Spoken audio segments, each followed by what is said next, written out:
I don't know what you've heard, but there's something we should all be talking about. Let's talk about it.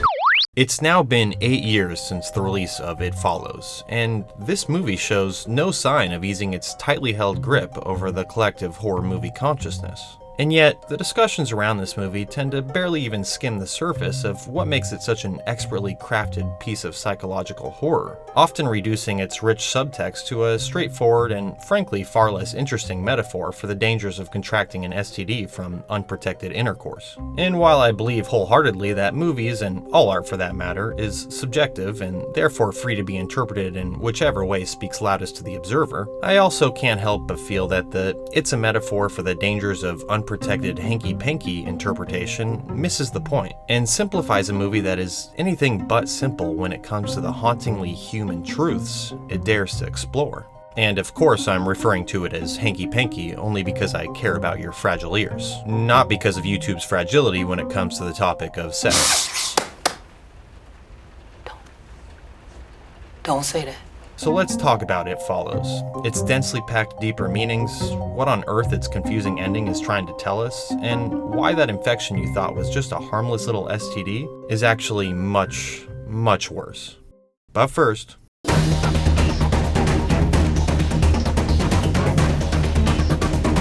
It follows Jay, an enjoyer of pools and killing insects in pools, and walking in circles around her neighborhood with her sister, while sniffing her.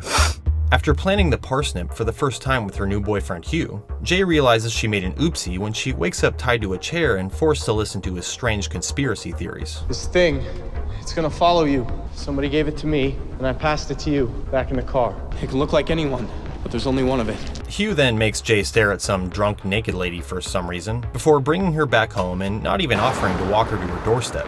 After being sad about Hugh being all mean and dumping her out of nowhere like that, Jay returns to school ready to move on, only to find that the nice old lady following her doesn't want to give her hugs and cookies. She wants to murder her. It's here Jay realizes that whatever Hugh was smoking, it told him the truth. A shape-shifting shag demon is trying to kill her. Deciding a sleepover is obviously the next best move, Jay's friends keep her company to make sure she's not on drugs. After some unspoken things between Jay and Paul get profoundly spoken, You were my first kiss, you know? Jay hears a loud noise in the kitchen, only to find it wasn't the sound of her pizza pockets being ready. It's actually a half-naked lady peeing on her floor, aka the naughty time demon. Jay then runs upstairs to all her friends' confusion, before someone knocks at the door. At first it appears to just be their friend Yara notifying Jay that her pizza pockets are ready, but it's actually a tall weird man, aka the Stupping demon. But Jay is the only one who can see said Stupping demon, so she hightails it out of there faster than her friends can say where are the drugs. But it's all good in the suburban hood, as her friends decide enabling Jay's delusion is the best way to help her defeat it. So along with some help from Jay's neighbor Greg, who definitely doesn't just want to sleep with Jay, the group tracks Hugh down for some answers. If it kills her, it gets me. It goes straight down the line to whoever started it. And also get a side scoop of some helpful advice as well. If you drive far enough, you could buy yourself some time to think. Decide if you want to give it to someone else. So they drive out to Greg's cabin by the lake, a perfectly normal setting where scary stuff never happens. But then some scary stuff happens, which really turns the crazy dial up on Jay and makes her have an accident with Greg's car.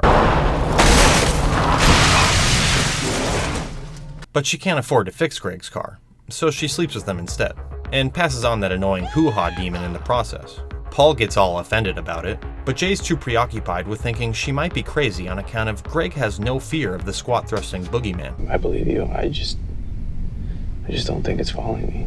But a little fear could have helped Greg, as he eventually gets willy-wetted to death by the wet willy demon. While Jay goes into her emo stage over the whole situation, Paul decides there's no better time than the present to present his alpha male value to her. But Jay somehow deflects his slick moves. So Paul gets creative and thinks up a new strategy to get rid of her bump in the night demon. A foolproof plan that involves putting Jay in a pool, surrounded by electric appliances. But this is no dumb demon. It's a diddle demon, and it knows exactly what to do with the weapons the group provided it with. Oh yeah, I got some for you, man! The group then manages to get the two-person push-up demon in the pool, where it plays footsies with Jay before getting capped by Paul.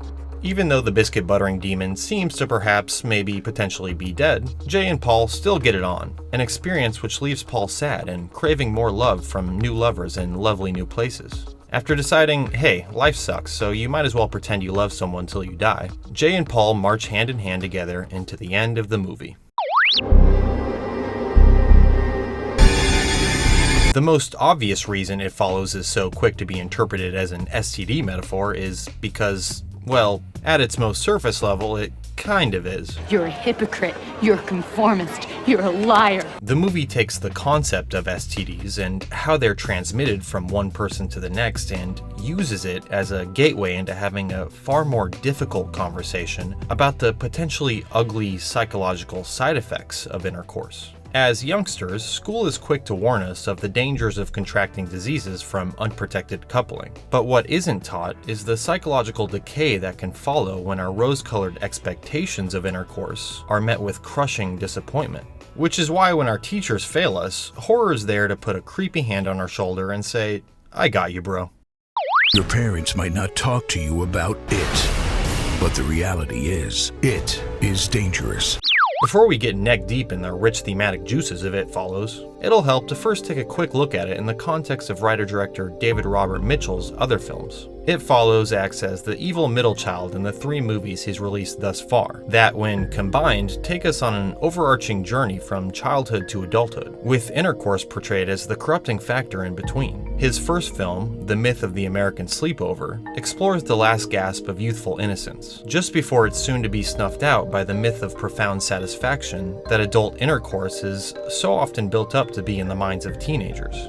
There's a nostalgic, melancholic tone to this laid-back dramedy as the characters flirt with losing their innocence, before ultimately opting to hold on to it for just a little bit longer. And they trick you into giving up your childhood with all these promises of adventure. Once you realize what you lost, it's too late. Can't get it back. Which then hard swerves us into the much bleaker world of It Follows, where the official passage from childhood to adulthood by way of intercourse is examined through the dark lens of horror, as its young characters are confronted with the ugly truth behind the glamorized myth of intercourse. Finally, Under the Silver Lake, a surrealistic conspiracy thriller that takes place in the post-corruption of innocence era, shows adult life as meaningless and empty if not for the Hollywood and mega entertainment marketing machines keeping us busy and distracted by appealing to our need to search for hidden meaning and patterns in everything. Entire generation of men obsessed with video games, secret codes. Used to be, 100 years ago, any moron could kind of wander to the woods and look behind a rock and discover some cool new thing. Not anymore. Where's the mystery that makes everything worthwhile? We crave mystery because there's none left. And then David Robert Mitchell's next movie will apparently be about superheroes. So we'll see what that's all about. Anyway, let's get deep in those It Follows sheets, shall we?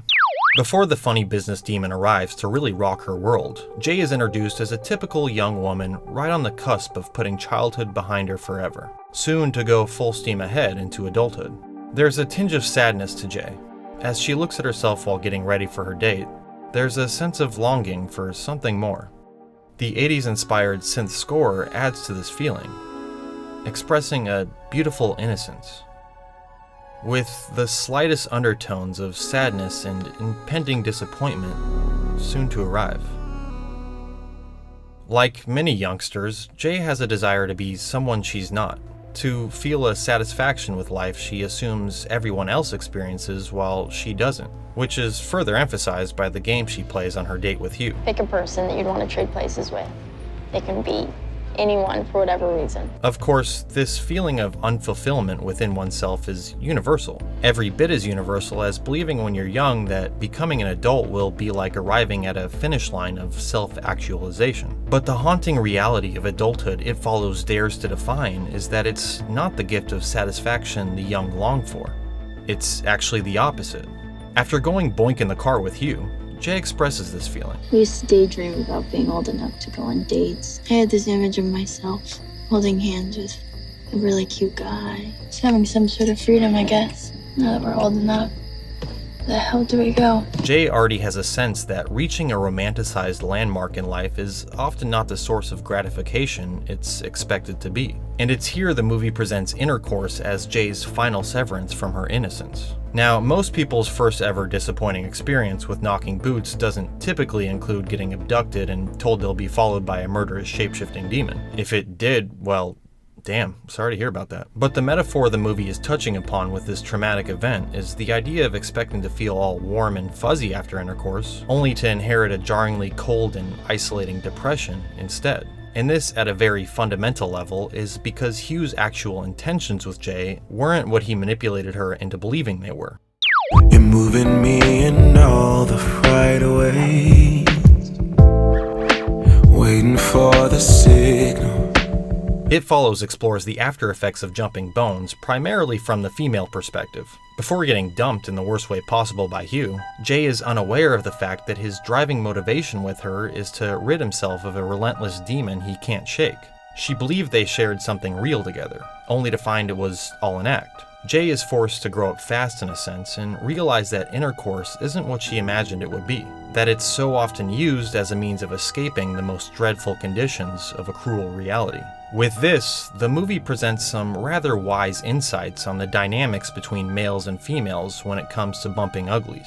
As an attractive female who's been forced to bear the weight of being used by a man she trusted, Jay is hesitant about just casually passing her demon on to any of her male friends. She has an understanding of the consequences, of the horrifying burden they could inherit. But while Jay keeps smart and measured and takes the repercussions of dawdling very seriously, the guys are guys. Choosing to ignore these insults to my character? Greg is in consistent denial of the demon following Jay, chalking it up to a hysterical response to a traumatic incident. Something happened, but it's not what she thinks, okay?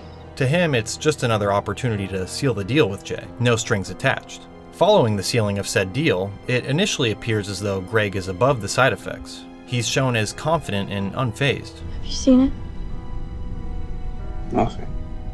At least on the surface, leading us to consider that perhaps some people have it together well enough to avoid the torment of such a demon. But it ends up being because Greg isn't vigilant to the potentially terrible results that he becomes so easily consumed by the dark entity. The movie poses that even the most alpha, intercourse active males can be hit with the afterdread of knock-knocking, no matter how unfazed they may appear on the surface. Why'd you pick Greg?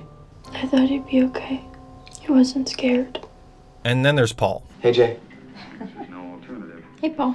Paul is your average young man with hearts in his eyes for the woman he believes he should be with. But in reality, he just wants to get his tromboning on. I could stay over tonight if it would make you feel any better. No. Paul is convinced he's in love because he's experiencing such strong feelings of lust. At this stage in life, these feelings seem monumental, but in reality, they can so often be reduced to base desire, a masculine impulse to possess or impose oneself as the alpha, the one deserving of the most desirable female's attention. Paul feels a clear resentment towards Greg for being everything he's not, for taking what he believes should be rightfully his. And while Paul isn't portrayed as an intentionally bad guy by any means, it's his intense lust that causes him to prioritize satisfying his own cravings over truly understanding Jay's personal torment. I want to help. Do you? And when he finally gets what he wants, Do you feel any different? it turns out it's not what he built it up to be. Do you? It doesn't satisfy in the way his primal urge convinced him it would. No.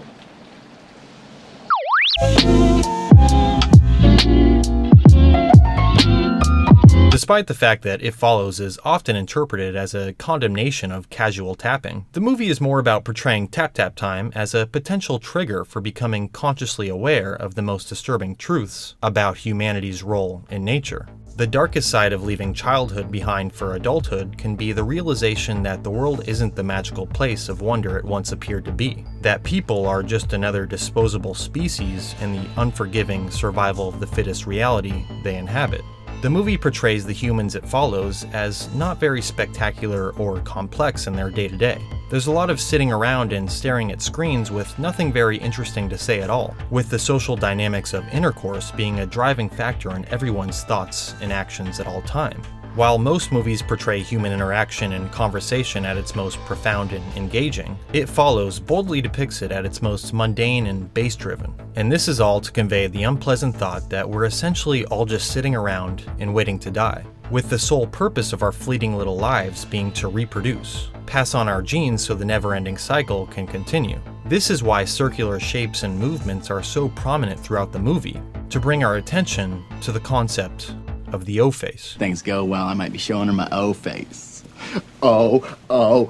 No. Circles and It Follows represent the hypnotically dull cycle of life we become aware to when our childhood blinders are removed. For example, just after Jay's traumatizing Boink Boink experience, we're shown a close-up shot of the card game her friends are playing. The circular arrangement they're held in communicating the idea that no matter which path you choose in life, whichever identity or career you pursue, it all leads to the same cold, inevitable end of old age and death, represented by the most prominent and connecting card in the middle, the Old Maid. Likewise, the arrangement of these happy childhood photos of Jay circling around a central picture of young Jay with her grandparents alludes to this unsettling cycle as well. Though she was unaware of it in all of her childhood innocence, the curse of decay had already begun, a death sentence that passes from generation to generation, an unmovable truth at the center of human existence. But perhaps the most hard-hitting display of this notion is the circular camera work used in the scene just before Jay and Greg seal the deal in the hospital bed. The shot takes us on an eerily blunt tour through the cycle of human reproduction. The first stop, the initial spark of desire between male and female. Then, an extinguishing spark, a cold distance brought on by the passage of time. Followed by procreation and a fading relevance of the parents. And then the final stage, old age and death. The next shot of an ill child is a reminder that death isn't guaranteed to keep to this cycle, that even childhood can be corrupted by its sudden cruelty. And finally, the cycle beginning anew with Jay and Greg getting it on to escape an impending dread. The theme of repeating cycles is evident throughout, even adding meaning to the timeless reality the movie exists within. It's been often noted that It Follows has no specific time period, that it exists within a surreal reality where bits and pieces of many different generations can be spotted, from more modernized cars to not-so-modern television sets and futuristic appliances, like Yara's cool little shell phone she's always reading from. And this is primarily to impart that what Jay is experiencing is not specific to any one generation or time period. The existential dread felt from blossoming into adulthood has been a core experience of human beings for as long as they've been around. A cyclical rite of passage that always has and always will be fundamental to the human experience. The timeless setting also contains a meta layer. The core past influences of It Follows are John Carpenter's Halloween and Wes Craven's A Nightmare on Elm Street, two movies crucial in cementing the slasher-based concept of young people being followed and blindsided by the abstract representations of death and the unsavory side of adulthood. Something about the ideas set up in these films, the dread of being followed by some unavoidable thing, of being confronted with the darkest parts of the reality you inhabit, struck a primal chord in our collective consciousness, leading to a seemingly never-ending cycle of these ideas being used again and again and again, a timeless cycle set on repeat, because there will always be a new generation ready to be initiated into the collective nightmare that unconsciously haunts us all.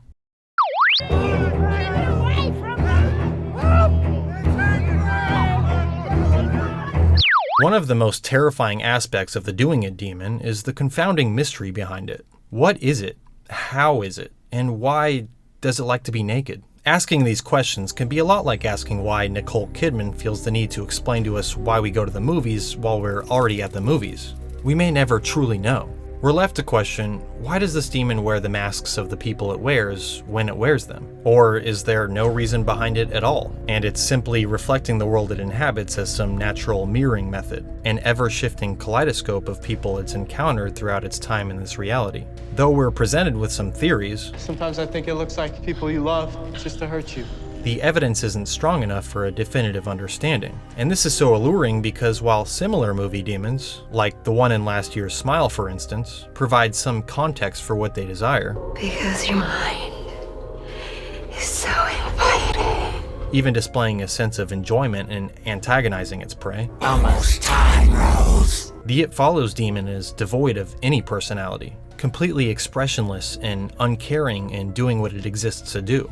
And this lack of knowing the nature of this thing, beyond the fact that it will always move toward you unless you're throwing it off through intercourse, makes it all the more reflective of death itself. We can project our rationalities onto death, try to understand it in ways that adhere to some form of logic, but in the end, it's an unknowable mystery. The only thing we do know for sure is that it will catch up to us eventually, no matter how long it takes. Regardless of whether the demon revels in any of its actions or not, many of the forms it takes touch upon some of the most basic human fears. The nagging inevitability of not only growing old, but physically withering away, unrecognizable to your younger self. The disturbing thought of being bound, broken, and turned helpless beyond repair. And when the demon takes the shape of Jay's family members, like her father at the pool or her grandfather on the roof, it's to convey the alienating effect of the kind of depression or dour outlook on the world the demon is metaphorical to, seeing not only strangers but also those you love and care about as empty, lifeless vessels, the comforting and familiar being reshaped into the foreign and distant. Jay, what do you see? I don't want to tell you. And this cold distance isn't reserved to only being shown through the Bam Bam demon. The camera consistently emphasizes the back of main and background characters' heads, placing us in Jay's shoes, making us experience her distrust, giving us an unsettling feeling and unconsciously wanting the camera to show the face, because that's where we discern humanity, where we can get a better sense of intention. The role of the parents in the movie is also where we experience some serious distance. They're barely even seen or involved. In the rare moments we do get glimpses of them, they're shown as these lifeless background entities. And this is to communicate that what the kids are experiencing, the harsh facts of life they're beginning to comprehend, is a rite of initiation the adults have long since passed through. And now, on the other side of it, they're assigned to a living dead kind of role, hollow shadows of their former younger selves, withering away within the comforting confines of their suburban tombs.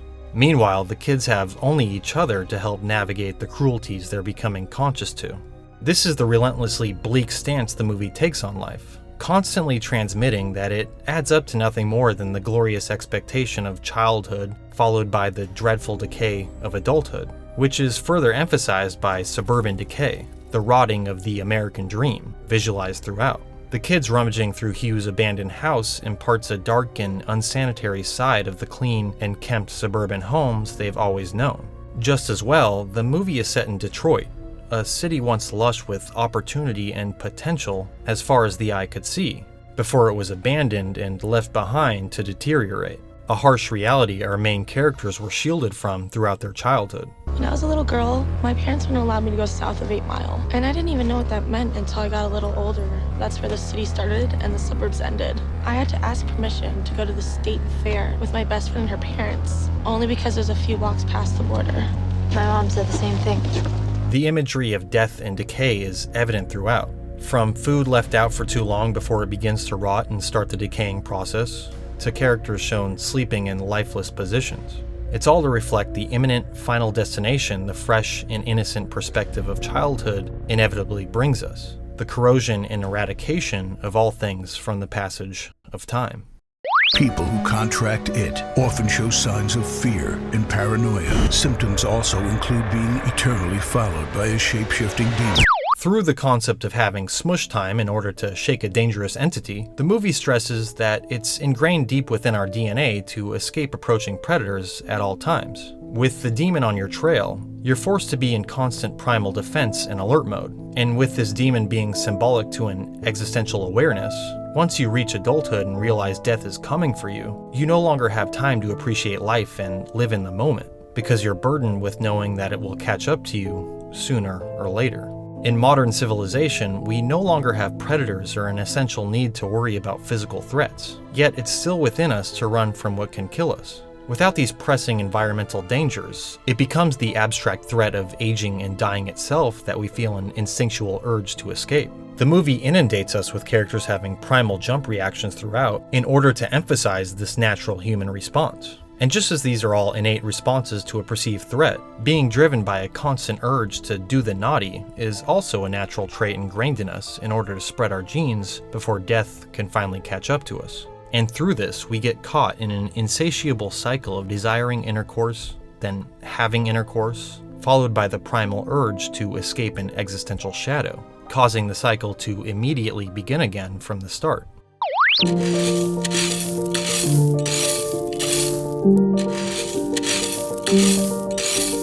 The ending of It Follows tends to raise more questions than it answers. Like, what happened to the demon after that pool scene? And did Paul do Bam Bam and the Ham Ham with that lady of the night? Oh. Well, it would appear there are two key interpretations we could take away from the ending. One somewhat positive, and the other pretty downright cynical. Water throughout the movie symbolizes childhood innocence. Before she's smacked with the cold reality of adulthood, Jay's shown basking in her element, floating in a womb of comfort and tranquility. But when she catches the nasty later on, we consistently see her distance from that happy place, with the solid concrete earth symbolizing the hard ground of adulthood she now has to stand on. Jay is shown further and further removed from the element of water as the movie goes on, with her pool eventually shown drained and broken down, just as Jay herself has become.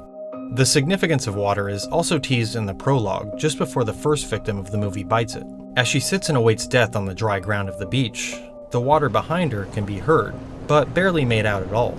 It's been consumed by the pitch darkness of night. The gang attempting to kill the demon in the public pool is reflective of an attempt to hold on to innocence, to return to it as a means of defeating the dread of adulthood. They at first try to use electric appliances, various staples of suburban living, against it. But this has no effect on the demon. It just turns these tools against them. Domestic comforts prove to not be a very useful way of tricking the demon. So after they seemingly kill the demon below the surface of the water, the question is, was this enough to keep it away for good? The blood of the demon consuming the water shows us that Jay's innocence is forever tainted by what she now understands about adulthood. But if the demon is dead, then there's a slightly hopeful takeaway from the ending, communicating that innocence is something we can return to as a way of detaching ourselves from the existential dread of adulthood, an outlook or a mentality we can go back to be cleansed by. However, given how relentlessly dour this movie is, I'm not buying it. The cynical ending would tell us that the demon was not killed, that attempting to return to the pools of innocence can never truly shake it. Jay and Paul coupling up together would be an acceptance of the reality of adulthood, that you simply choose someone to live out the rest of your days in suburban confinement with, sharing your inherited dread and attempting to make the best of it as you keep one step ahead of your crippling existential reality, knowing it will one day catch up to you and be the end of you both.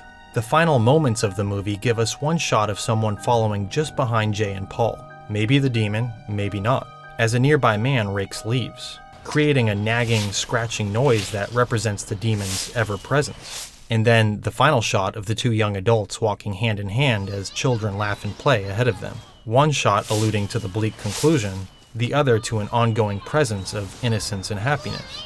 Whichever represents the film's final word is up to us. There is no known cure for it. All you can do is pass it on. It Follows is a movie that, yes, I'm gonna say it, follows you long after you watch it because it touches on ideas that feel both intimately personal and infinitely universal at the same time. No matter what any one specific interpretation of the movie entails, there's a psychological disturbance at the core that scratches its way into our innermost existential fears.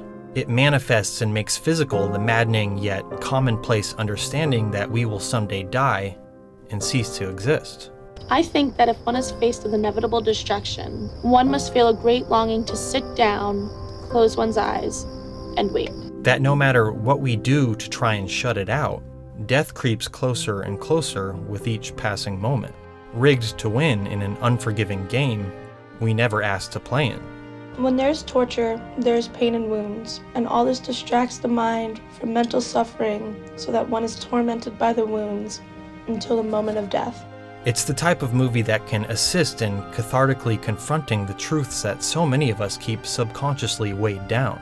The burdensome thought that at the intersection of expectation and satisfaction awaits the haunting reality of disappointment and unfulfillment. And there can be a strange sense of comfort in making sense of these things through the prism of horror, in being reminded that we all experience them, that we all can't stop the inevitable. And the most terrible agony may not be in the wounds themselves, but in knowing for certain that within an hour, we can only spend our lives running in circles, then within 10 minutes, that will inevitably bring us to the same, then within half a minute, dreadful, at this very instant, destination. Your soul will leave your body, and you will no longer be a person. And that this is certain. The worst thing is that it is certain.